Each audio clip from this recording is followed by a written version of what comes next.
Good evening, I'm Chris Ensing, and this is a CBC Windsor digital news update. Just the latest on what's happening here with COVID-19 in the Windsor, Essex, and Sarnia area, as well as Chatham, Kent. I want to start with some breaking news that just came into our newsroom a few moments ago. And it's that Windsor Regional Hospital has entered into an agreement with St. Clair College, the sportsplex there. And they're actually going to create a field hospital. This is in preparation for what they're seeing on the horizon, which is a surge in the number of patients related to COVID-19 at Windsor Regional Hospital. Now, this will be an off-site hospital with the capacity to treat up to 100 low acuity patients in the recovery phase of their treatments, which could include those who are recovering from the virus. Now, the head of Windsor Regional Hospital said that this will help address challenges for hospitals across the province. Best case scenario is we do not need to move any patients to the St. Clair College site, but we have to be ready for the worst.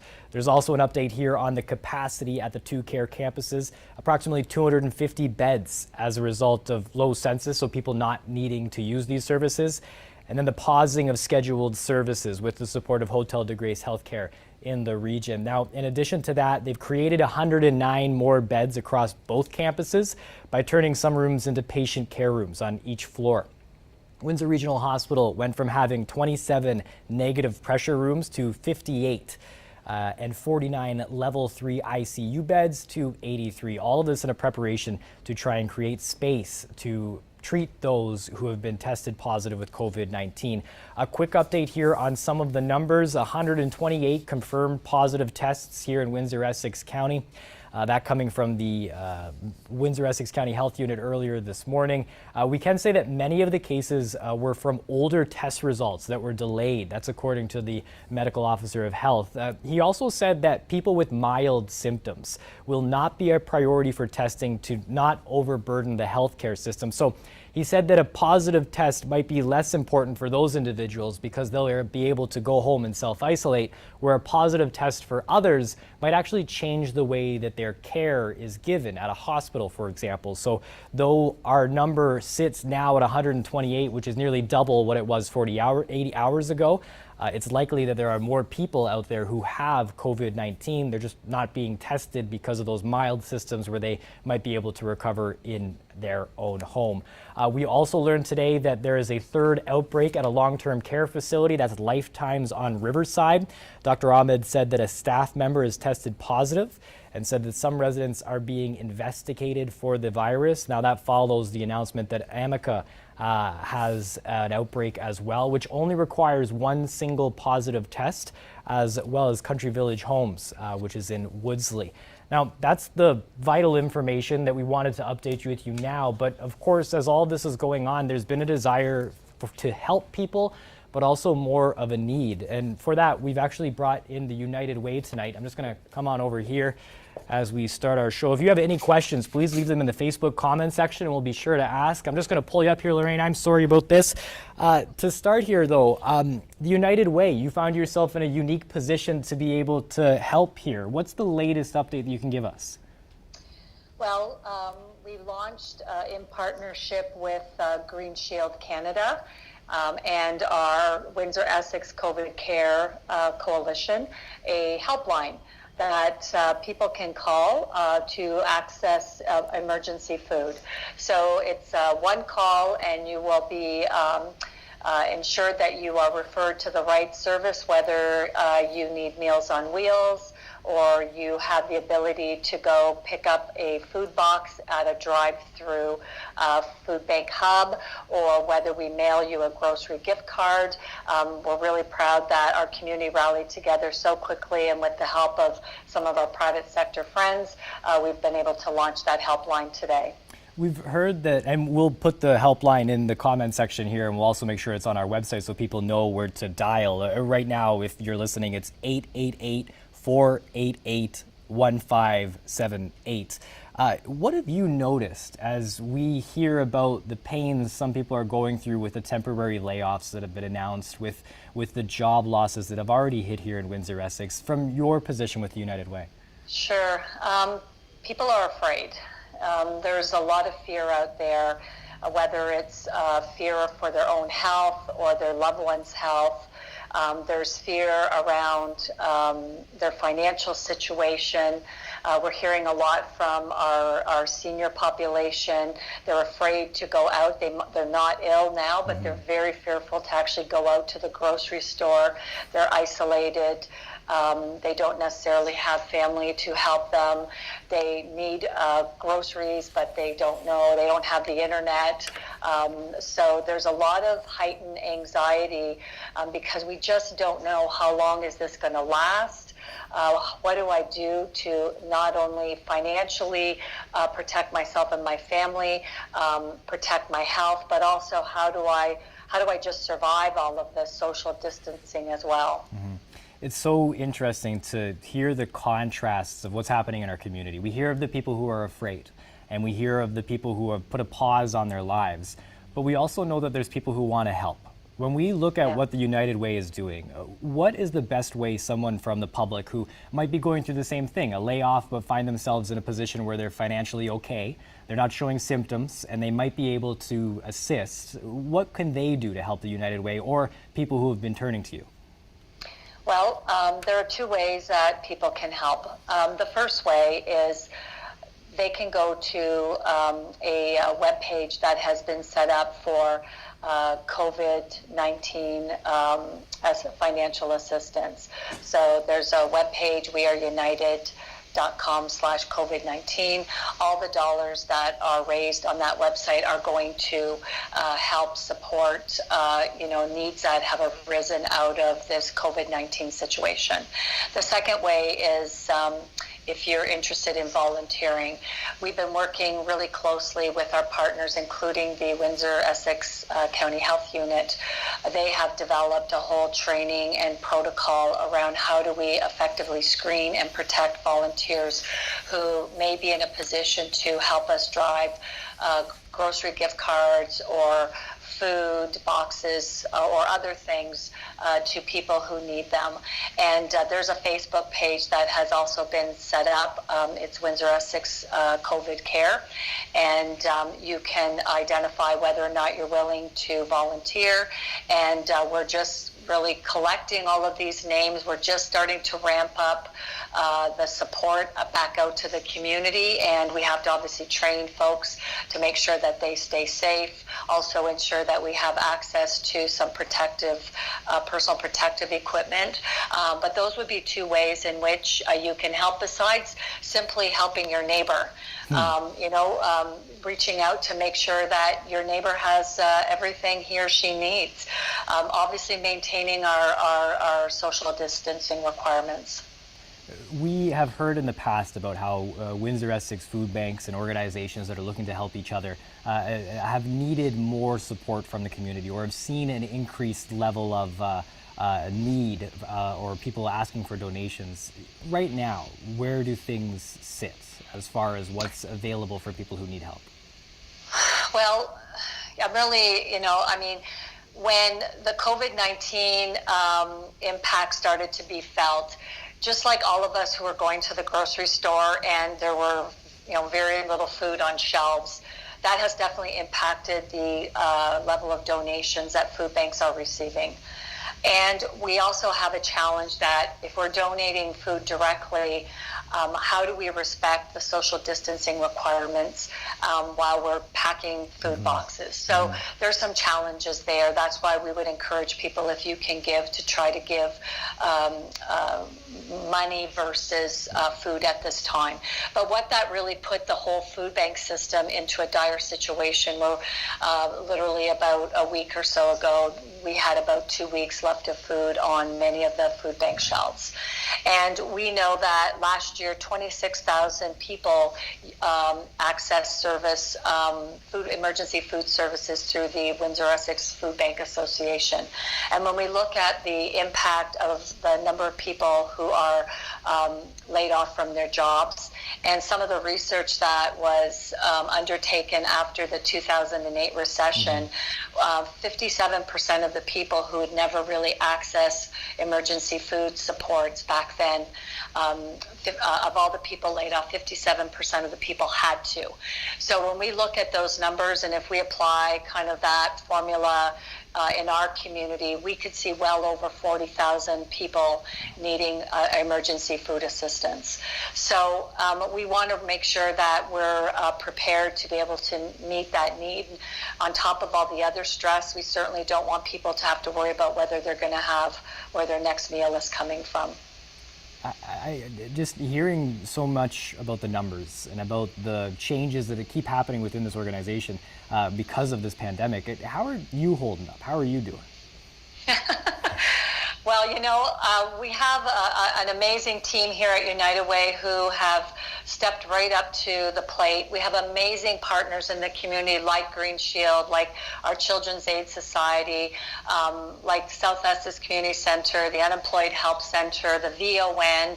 I mean, there are so many fabulous organizations who are stepping up that we're working together, we're problem solving, and everyone's rallying to say, this is what I can offer up. And that's really what it's going to take is, whether you're a corporation, a small business, an individual, an organization, that you really look at what can you offer up at this point in time, because we've never gone through this pandemic that's had this type of impact. So we really don't even know how long, at the end of the day, what the impacts will be. So we have to be able to rally quickly, as I think changes will emerge as this continues. One of the interesting things about that was that drive-through food bank, an example of how something that has been an institution and done the same way for many years has now flipped entirely on its script. And watching that is really interesting to see how you're able to shift into something else. Has there been a moment for you when you look back over the last 2 weeks where you see joy, where you see the happiness, or something that stands out for you as you've interacted with people, as you've been watching around in our community that looks at, okay, this is how Windsor reacts to a pandemic? Well, yeah, I have seen. And, the first would be how in such a short order, our partners or businesses are stepping up to the plate and saying we can do more. So that's been a great relief, because I'll tell you, 10 days ago, 2 weeks ago, when the numbers did start to emerge and we found out that our food banks were going to be empty in 10 days. It was extremely stressful, because how do you, understanding all of these requirements around social distancing, the fear of volunteers have, which is understandable, how are we going to meet this need? So the first joy, I have to say, has been just the community response. And then the second, I would say, is when we are able to, when we are on the phone, when we are talking to residents who are afraid, who are reaching out, that we can actually alleviate some of their anxiety and get them the help that they need. So, yes, there is joy underneath all of this. And today was a sunny day, so that helped a lot too.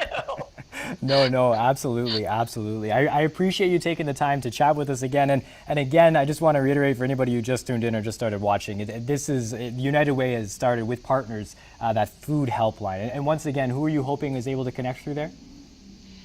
Everyone who needs emergency food assistance, whether you're old or young or whatever, laid off from your job, give a call there and you'll be connected to the right service. All right. And once again, that phone line is 888-488-1578. Thank you so much for joining us tonight. I really appreciate it. Thanks, Chris. Stay safe out there. You too. Thanks. Bye-bye. All right. I'm going to hang up here. Nothing personal on this here. Sorry. And as you can hear there's that desire to help, for people to look after each other at a time of crisis, as Windsor Essex is known to do. Per capita wise, for a while, we donated more than most communities in Canada. So there's clearly that desire to help out, but now we're also seeing that increased desire to need help for people who are asking for it. Just as I come back to the desk here, I just want to update you on a few stories here that we've been following closely that aren't COVID-19 related, but will have an impact.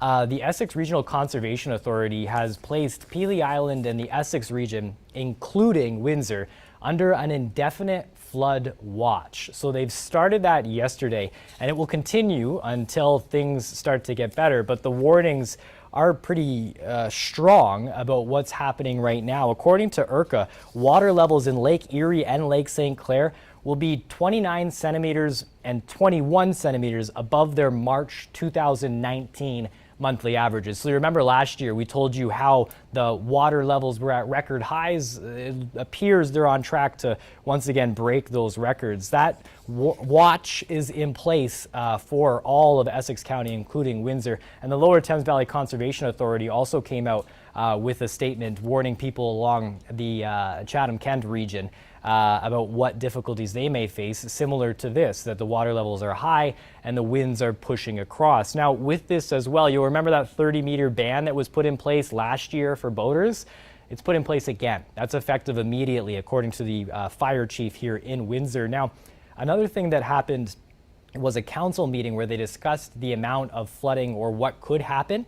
And there was a discussion about specifically the area between George Avenue on the Riverside area up to Tecumseh. And what they've said is that those low-lying areas are at risks, and there is a discussion about what needs to happen if something were to start flooding, if that were to come in. Now, Windsor Fire Chief Steve Lafayette said that people should be taking emergency precautions, so they should know an exit route and specifically where to go if a flooding event were to take place, primarily because as a last resort, they would offer a shelter system for people who were affected by flooding if that were to happen along the Riverside Drive area between George Avenue and Tecumseh. But a shelter would be, as they have said, a potential risk for COVID-19.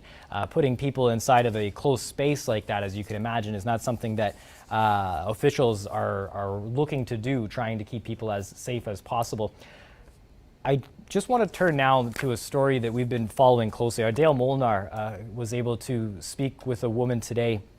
We're learning more about one of the women who died at the seniors' home in Sarnia. And I'm actually going to just come over here and we'll pull up a photo that the family posted on Facebook today. And I don't do this to be sensationalist. It's just because the message that they've shared is one of how serious this virus is.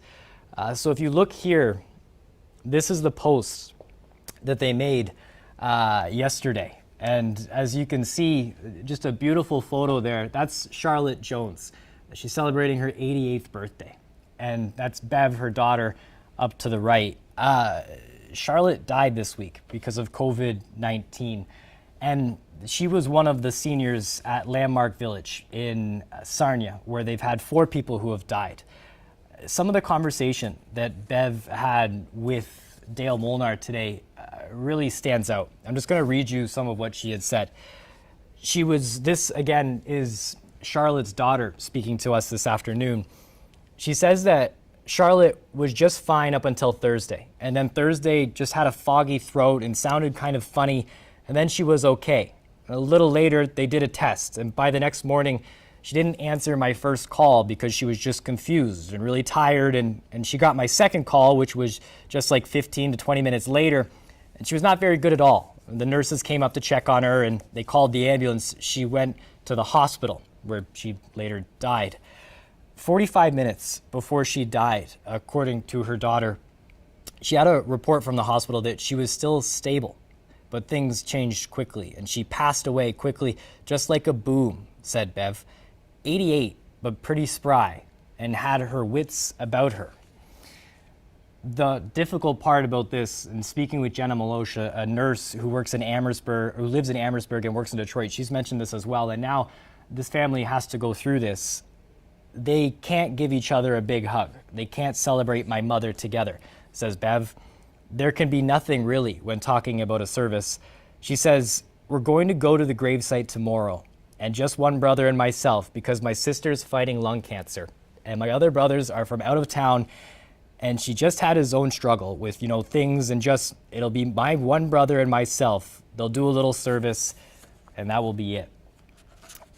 In her obituary that was posted, she talks about her family. There's a long list of people who will be remembering Charlotte. And at the very end, the last words here in it, Charlotte's final wishes were to protect her family and have a private interment to avoid any risks of exposure. A celebration of her life will be held later. Once again, this is 88-year-old Charlotte Jones, who died of COVID-19 in Sarnia while at the Landmark Village Seniors Home. We're here in Windsor dealing with outbreaks as well. We have 3 of them at long-term care facilities. The third one was announced today, and that's Lifestyles on Riverside. Amica was one of the ones announced yesterday, and I'm just going to read part of a statement from them here now. There was a resident and a team member at Amica who tested positive for COVID-19. The resident is now being treated in hospital. They've been self-isolating in their own suite since March 21st. No resident currently living in the building has tested positive for COVID-19, according to Amica. The team member has not been at the residence since March 19th. As a precautionary measure, Amica Riverside took them off the schedule with pay as they had contact with people outside the residence who had traveled. Now, Amica continues by saying, we launched our first screening and preventative measures in January. In recent weeks, we further restricted visitors and are only allowing visitors with loved ones who are at the end of life. This is the reality now for people who are living in long-term care facilities. And again, goes back to what Dr. Ahmed was talking about earlier from the Windsor-Essex County Health Unit about how important it is to remain in that physical distance zone, to make sure that we're keeping each other safe by washing our hands and looking out for each other. As you heard Lorraine say earlier today, sometimes the best thing you can do is check in on a neighbor and make sure that they're doing okay. That's the latest here from CBC Windsor. We have more on these stories online at cbc.ca/Windsor.